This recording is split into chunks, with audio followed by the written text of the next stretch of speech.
হরে কৃষ্ণ হরে কৃষ্ণ কৃষ্ণ কৃষ্ণ হরে হরে, হরে রাম রাম রাম হরে হরে। হরে কৃষ্ণ। শ্রুতি ভক্তবৃন্দ, আজকে আমরা একজন বিশেষ ব্যক্তির জীবনী আলোচনা করব, যিনি মহাপ্রভুর অত্যন্ত প্রিয় ভক্ত ছিলেন। তার নাম ছিল বক্রেশ্বর পণ্ডিত। তো এই বক্রেশ্বর পণ্ডিত ছিলেন, আপনারা জানেন, ভাগবতে খ্যাত তুঙ্গবিদ্যা দেবী। রাধাকৃষ্ণের, রাধা মাধবের অষ্টসখীর একজন হচ্ছে তুঙ্গবিদ্যা দেবী। তো তিনি এই কলিযুগে বক্রেশ্বর পণ্ডিত রূপে এই জগতে আবির্ভূত হন এবং মহাপ্রভুর লীলায় উনি সহযোগ করেন। তাই আজকে আমরা ওনার জীবনী সম্বন্ধে আলোচনা করব। হরে কৃষ্ণ। তো আজকে হচ্ছে বক্রেশ্বর পণ্ডিতের শুভ আবির্ভাব তিথি মহা উৎসব। হরে কৃষ্ণ। বক্রেশ্বর পণ্ডিত শ্রীমান মহাপ্রভু নবদ্বীপ লীলার সময় সন্ন্যাস গ্রহণান্তর পুরী গমনের সময় এবং পুরীতে অবস্থানের সময় বক্রেশ্বর পণ্ডিত তার সঙ্গে ছিলেন। সেই বক্রেশ্বর পণ্ডিতের জন্মস্থান হচ্ছে ত্রিবেণীর কাছে গুপ্তিপাড়া। জানেন সবাই গুপ্তিপাড়া? ত্রিবেণীর কাছেই, ত্রিবেণী মানে হুগলি ডিস্ট্রিক্টে ত্রিবেণী সঙ্গম, যেখানে গঙ্গা, কুন্তী এবং সরস্বতীর সঙ্গম। সেই সঙ্গমের একটু আগে গেলেই গুপ্তিপাড়া, যেখানে বক্রেশ্বর পণ্ডিত আবির্ভূত হয়েছিলেন। শ্রী বক্রেশ্বর পণ্ডিত নৃত্য করতে পারতেন। শ্রী বক্রেশ্বর পণ্ডিত উনি নৃত্যে পারদর্শী ছিলেন। মহাপ্রভু যখন প্রথমে নবদ্বীপে মহাসংকীর্তন লীলা আরম্ভ করেন, তখন বক্রেশ্বর পণ্ডিত একজন বড় গায়ক ও নর্তক ছিলেন। মহাপ্রভু যখন রামকেলিতে যান, তখন বক্রেশ্বর পণ্ডিত তার সঙ্গে ছিলেন। বক্রেশ্বর পণ্ডিতের কৃপায় দেবানন্দ পণ্ডিত উদ্ধার লাভ করেন। পূর্বে ভাগবত শাস্ত্রের অদ্বিতীয় অধ্যাপক বলে দেবানন্দ পণ্ডিতের খ্যাতি ছিল। একদিন শ্রীবাস পণ্ডিত তার পাঠ শ্রবণ করতে যান এবং প্রেমে ক্রন্দন করতে থাকেন। সেই সময় দেবানন্দ পণ্ডিতের কতিপয় অজ্ঞ ছাত্র পাঠক পাঠ শ্রবণের বিঘ্ন হচ্ছে বলে মনে করে শ্রীবাস পণ্ডিতকে গৃহের বাইরে নিয়ে রেখে দেয়। ভক্ত ভাগবতের প্রতি এইরূপ অবজ্ঞা স্বচক্ষে দেখেও দেবানন্দ পণ্ডিত কোনো প্রতিবাদ করেন নাই। তাই মহাভাগবতের চরণে তার অপরাধ হয়। শ্রীমান মহাপ্রভু আত্মপ্রকাশ করে দেবানন্দের এরূপ মহাভাগবত অবজ্ঞার কথা জানায় ভাগবত সম্বন্ধে অনেক উপদেশ দান করেন। তিনি বললেন, যারা গ্রন্থ ভাগবত পড়ে কিন্তু ভক্ত ভাগবতের সমাদর করে না, তারা অপরাধী। শত শত কল্পে ভাগবত পড়ে তারা প্রেম পাবে না। ভক্ত ভাগবত ও গ্রন্থ ভাগবত অভিন্ন। গ্রন্থ ভাগবত জানতে হলে অকপটে ভক্ত ভাগবতের সেবা করতে হয়। মহাপ্রভু দেবানন্দকে উপেক্ষা করলেন, কৃষ্ণ প্রেম প্রদান করলেন না। একদিন শ্রী বক্রেশ্বর পণ্ডিত নবদ্বীপের কুলিয়ায় এক ভক্ত গৃহে সন্ধ্যায় নৃত্যগীত করতে লাগলেন। দেবানন্দ পণ্ডিত খবর পেয়ে সেখানে গেলেন এবং বক্রেশ্বর পণ্ডিতের দিব্য প্রেমাবেশ দেখে মুগ্ধ হলেন। কমে লোকের ভিড় হতে লাগলো। শ্রী দেবানন্দ পণ্ডিত তখন একখানি বেত্র হাতে সেই ভিড় সামলাতে লাগলেন, যেন শ্রী বক্রেশ্বর পণ্ডিত ঠাকুরের নিত্য কীর্তনে কোনো বিঘ্ন না হয়। এইরূপ দ্বিপ্রহর রাত্রি পর্যন্ত বক্রেশ্বর পণ্ডিত মহা নিত্য গীত করলেন। পরে বক্রেশ্বর পণ্ডিত বসলে দেবানন্দ পণ্ডিত তাকে দণ্ডবৎ করলেন। তার এই সেবায় বক্রেশ্বর পণ্ডিত বড় খুশি হয়ে তাকে আশীর্বাদ করল, কৃষ্ণে ভক্তি হোক, কৃষ্ণ ভক্তি হোক। সেদিন থেকে দেবানন্দ পণ্ডিতের কৃষ্ণ ভক্তি হলো। ভক্তের আশীর্বাদে কৃষ্ণ ভক্তি হয়। শ্রীমান মহাপ্রভু যখন পুরীধামে থেকে জননী এবং গঙ্গা দর্শনের জন্য কুলিয়া এলেন, তিনি দেবানন্দ পণ্ডিতকে এবার কৃপা করলেন। প্রভু বলে, তুমি সেবিলা বক্রেশ্বর, অতএব হইলা তুমি আমার গোচর। বক্রেশ্বর পণ্ডিত প্রভুর পূর্ণ শক্তি, সেই কৃষ্ণ পায় যে তাহারে করে ভক্তি। বক্রেশ্বর হৃদয়ে কৃষ্ণের নিজ ঘর, কৃষ্ণ নিত্য করলে নাচিতে বক্রেশ্বর। যেতে স্থানে যদি বক্রেশ্বর সঙ্গ হয়, সে স্থানে সর্বতীর্থ শ্রী বৈকুণ্ঠময়। এইভাবে শ্রী বৃন্দাবন দাস ঠাকুর শ্রী বক্রেশ্বরের মহিমা গান করলেন। শ্রী বক্রেশ্বর পণ্ডিত পূর্বে নবদ্বীপে বাস করতেন। পরবর্তীকালে মহাপ্রভুর সেবার জন্য তিনি পুরীতে থাকতেন।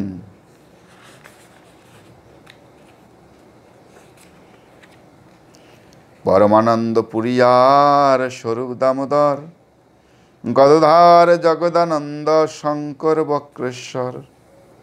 দামোদর পণ্ডিত ঠাকুর হরিদাস, রঘুনাথ পদ্ম আর রঘুনাথ দাস ইত্যাদি প্রভু সঙ্গী বড় ভক্তগণ, নীলাচলে রহি প্রভুর করেন সেবন। তো এর মধ্যে বক্রেশ্বর পণ্ডিত ছিলেন। কথিত আছে পরবর্তীকালে কাশী মিশ্র ভবনে শ্রী বক্রেশ্বর পণ্ডিত বাস করতেন। সেখানে শ্রী রাধাকান্ত বিগ্রহ প্রতিষ্ঠা করেন।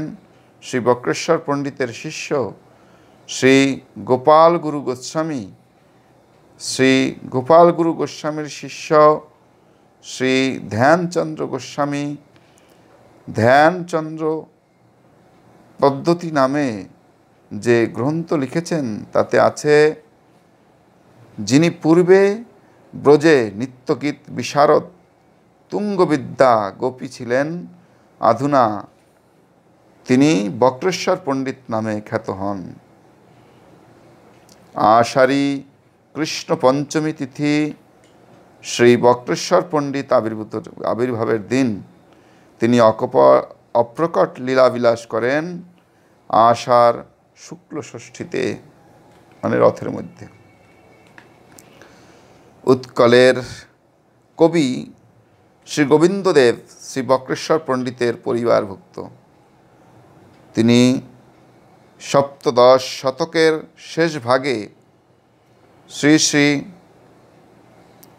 গৌরকৃষ্ণদয় নামে একখানি কাব্য রচনা করেন। গৌড়ীয় সম্প্রদায়ের আচার্যবর নিত্যলীলা প্রবিষ্ট ওম বিষ্ণুপাদ শ্রী শ্রীমৎ ভক্তি সিদ্ধান্ত সরস্বতী প্রভুপাদ তা প্রকাশ করেন। পদকর্তা শ্রী বৃন্দাবন দাস মহাপ্রভুর সংকীর্তন রাস মহোৎসবে শ্রী বক্রেশ্বর পণ্ডিতের নাম স্মরণ করেছেন। জীবের ভাগ্য অবনী আইলা গৌর হরি, ভুবন মোহন রূপ সোনার পুতলি, হরিনাম অমৃত দিয়া করিলা চেতন, কলিযুগে ছিল যত জীব চেতন। নিত্যানন্দ অদ্বৈত আচার্য গদাধর, সকল ভক্ত মাঝে সাজে বহুবর। খোলো করতাল মন্দিরা ঘন রোল, ভাবের আবেশে গোরা বলে হরি বল। ভুজ তুলি নাচে পহু সচিরনন্দন, রামাই সুন্দর নাচে শ্রী রঘুনন্দন। শ্রীনিবাস হরিদাস আর বক্রেশ্বর, দ্বিজ হরিদাস নাচে পণ্ডিত শঙ্কর। জয় জয় জয় ধ্বনি জগতে প্রকাশ, আনন্দে মগনে ভেল বৃন্দাবন দাস। নীলাচলে রথযাত্রাকালে যে 4টি সম্প্রদায় গঠিত হতো, তার মধ্যে এক সম্প্রদায়ের প্রধান নৃত্যকার হলেন বক্রেশ্বর পণ্ডিত। শ্রীমৎ কৃষ্ণদাস কবিরাজ গোস্বামী পণ্ডিত মাহাত্ম্য প্রসঙ্গে লিখেছেন, বক্রেশ্বর পণ্ডিত প্রভুর বড় ভিত্ত, একভাবে 24 প্রহর যার নিত্য। 24 প্রহর মানে 72 ঘন্টা। আপনে মহাপ্রভু গান যার নিত্যকালে, প্রভুর চরণ ধরি বক্রেশ্বর বলে। 10 সহস্র গন্ধর্ব মর দেহ চন্দ্রমুখ, তারা গায়ে মুই নাচু তবে মোর সুখ। প্রভু বলে তুমি মোর এক শাখা, আকাশে উড়িয়ে যদি পাও তার পাখা। কিরকম ভক্ত বুঝতে পারছেন বক্রেশ্বর পণ্ডিত, যিনি নিত্য বিশারদ। এমন নৃত্য করতেন যে যার নিত্যকালে মহাপ্রভু গান করতেন। কারণ এছাড়া আর কারো গানে কেউ এত সুর এতক্ষণ টানতে পারবেন না। কারণ বক্রেশ্বর পণ্ডিত নৃত্য শুরু করলে একটানা 72 ঘন্টা, মানে 3 দিন 3 রাত নৃত্য করতে পারতেন, নৃত্য করতেন। তাই বক্রেশ্বর পণ্ডিত মহাপ্রভুকে বলছেন, তুমি 10 সহস্র গন্ধর্ব নিয়ে আসো, যারা শুধু গাইবে আর গাইবে, আমি শুধু নাচব, তাতেই আমার সুখ।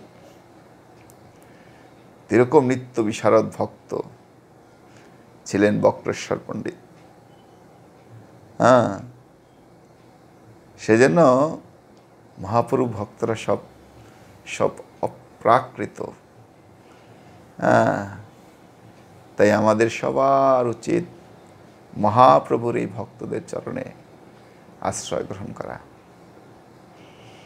মহাপ্রভুর ভক্ত সব বৈরাগ্য প্রধান, তাহা দেখে সুখী হন কৃষ্ণ ভগবান।